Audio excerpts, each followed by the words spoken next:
Picture this. You're worth $50,000 on Monday morning. By Friday, you own a cardboard box and a dream. No invasion, no fire, just numbers falling off a page. America didn't collapse slowly, it dropped like an anvil. One day the economy was bulletproof. The next, your life savings bought you a loaf of bread and some regret. So how does the richest country on earth run itself off a cliff in less than a week? Let's roll back to 1922. The Great War just ended. Soldiers came home. Factories stopped building weapons and started building literally everything else.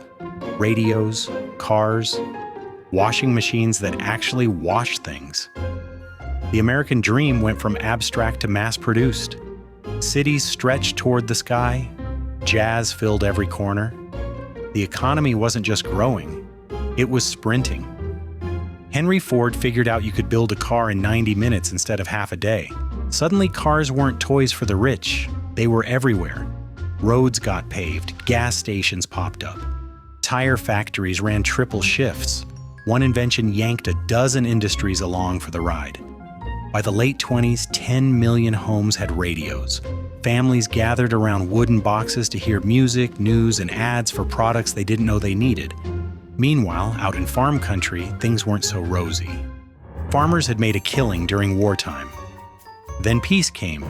Demand dropped, and prices cratered. They bought tractors on credit, hoping technology would save them. It didn't. It just made them broke faster. But in the cities, people discovered a magical new concept: debt as lifestyle.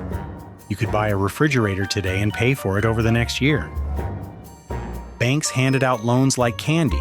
Nobody asked hard questions. Why would they? Tomorrow was always going to be better than today. Then Wall Street entered the chat. The stock market became a casino where everyone thought they were the house.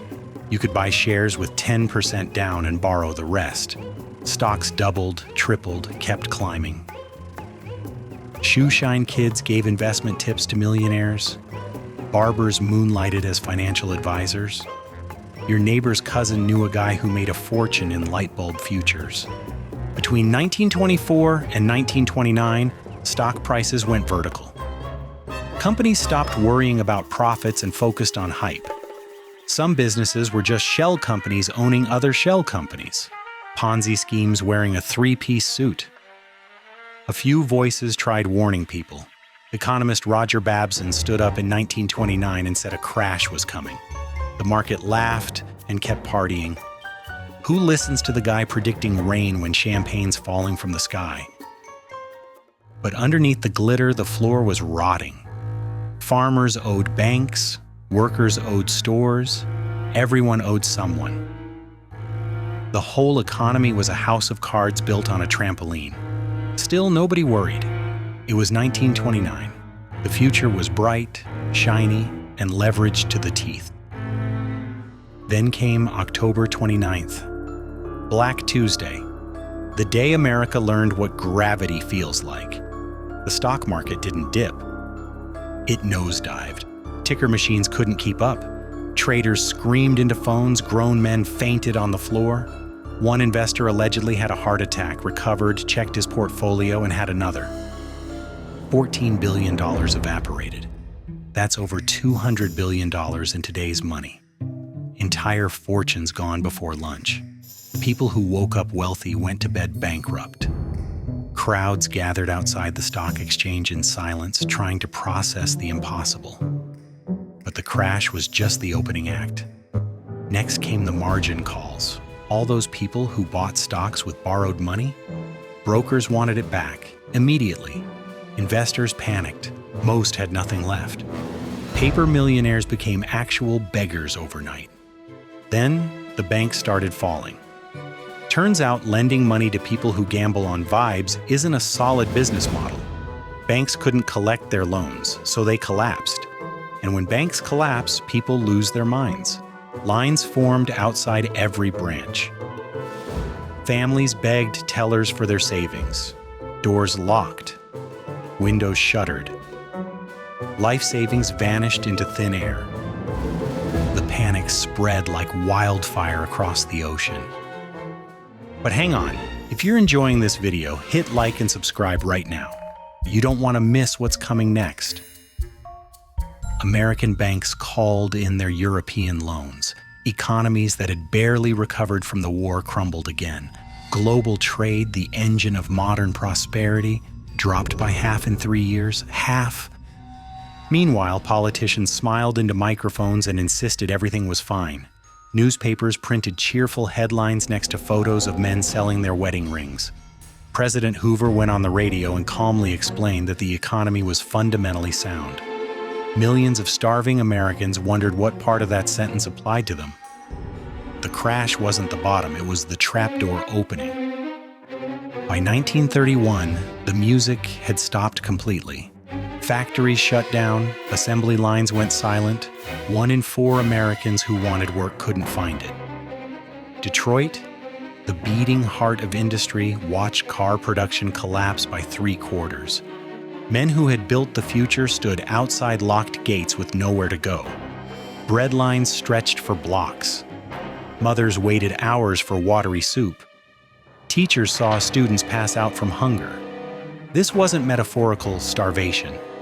Kids were literally fainting in school because they hadn't eaten in days. Banks were gone. Savings were gone. Hope was thinning. The suicide rate spiked. People stopped getting married. Babies stopped being born. The future became something you avoided thinking about. Then the sky turned black. Years of aggressive farming had stripped the Great Plains bare. When the drought hit, the topsoil just blew away. Dust storms rose like walls, blocking out the sun, crops buried, animals choked, families coughed through the night and woke covered in dirt. Millions fled. They loaded broken cars with everything they owned and drove west, chasing rumors of jobs in California. Most found nothing but more dust. In Washington, Hoover tried his best. He launched big projects, encouraged charity, urged optimism. But he refused massive federal aid. He called it dangerous. Meanwhile, people froze under newspaper blankets in shanty towns they named after him. Hoovervilles, Hoover blankets, Hoover flags, empty pockets turned inside out. Summer of 1932, thousands of war veterans marched to the Capitol. They were owed bonus payments, but needed them now, not later. They camped peacefully and waited. Congress said no. Hoover said no. Then the army arrived with tear gas and torches. The government burned down camps full of men who had fought for the country. America watched in horror. Radicalism surged.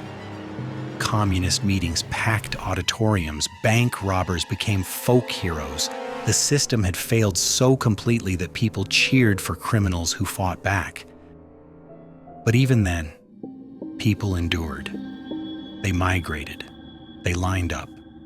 They held their families together, not because they believed things would improve, but because giving up wasn't an option. Then, in March 1933, Franklin Roosevelt took the podium. The only thing we have to fear is fear itself. It wasn't just poetry, it was permission to breathe.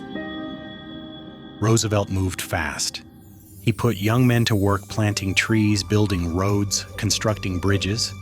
The Civilian Conservation Corps and Works Progress Administration didn't just create jobs, they created dignity. People went from bread lines to scaffolding, lifting steel, building America back up. The Tennessee Valley got dams and electricity. Towns that had lived in darkness suddenly had lights. Families gathered around radios because they finally had power to plug them in. FDR didn't just patch the economy, he rewired it. The SEC kept Wall Street honest. The FDIC protected deposits. Social Security told retirees they mattered. Banks reopened, and this time people walked in calmly. Even artists got hired. Photographers captured the soul of survival. Writers told the stories. Dorothea Lange's photo of a migrant mother became the face of the era. Her eyes didn't promise salvation, they promised survival. Hollywood gave people escape. The Wizard of Oz showed a gray world turning to color. In the middle of despair, Americans still dreamed. Slowly, cities hummed again. Restaurants filled, swing music played, the skyline climbed, but in the distance, factories were shifting gears. They weren't making toasters anymore. They were making helmets. The Depression didn't end with fireworks. It ended with sweat, legislation, and stubborn hope. A country that had shattered chose to rebuild itself piece by piece. But as America stood back up, the world was already shifting towards something bigger, louder, and impossible to ignore. And this time, the whole world would feel it.